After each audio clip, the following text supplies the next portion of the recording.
মিনিটের মধ্যে এখান থেকে সবাই নিজের নিজের বাড়ি চলে যাবে, কেউ দাঁড়াবে না, কেউ যেন না থাকে। আইসি সাহেব আপনাকে আমি বললাম অ্যারেস্ট করে রাখবেন যেন আগামী 5 বছর বেরোতে না।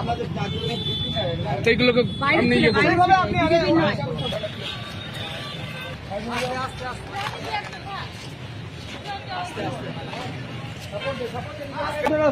আপনারা ভিতরে যান।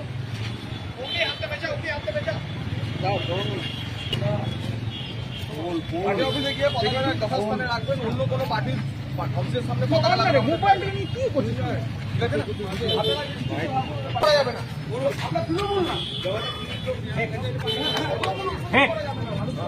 হিংসামুক্ত রাজনীতি, ভয়মুক্ত পরিবেশ তৈরি করার আমাদের ব্যথা আছে। এই বীরভূম জেলাতে 2 মে থেকে 5টি খুন হয়েছিল, প্রায় 50 জন মহিলার গায়ে হাত দেওয়া হয়েছিল। কিন্তু আমরা সেসব ভুলে গিয়ে আমরা তো বলেছি অপরাধ এবং অপরাধীর গুণ বিচার করে নতুন সরকার এসে অ্যান্টিবায়োটিক প্রয়োগ করবে। কিন্তু ভারতীয় গতকাল রাত থেকে হঠাৎ করে কিছু নতুন বিজেপি হয়েছে, তারা চতুর্দিকে তাণ্ডব চালাচ্ছে। এটা আমরা করতে দেবো না। আমি নিজে রাস্তায় নেমেছি। তার দায় কি বিজেপি নেবে? কোনো বিজেপি দায় নেবে না। পুলিশ প্রশাসন, আমি এসপিকেও বলে দিয়েছি যে কড়া ব্যবস্থা নিন যাতে আগামী 5 বছর এরা জেলে থাকে। আমরা বীরভূমে অশান্তি চাই না, আমরা তৃণমূল কংগ্রেস, আমরা এই অশান্তি করতে দেবো না।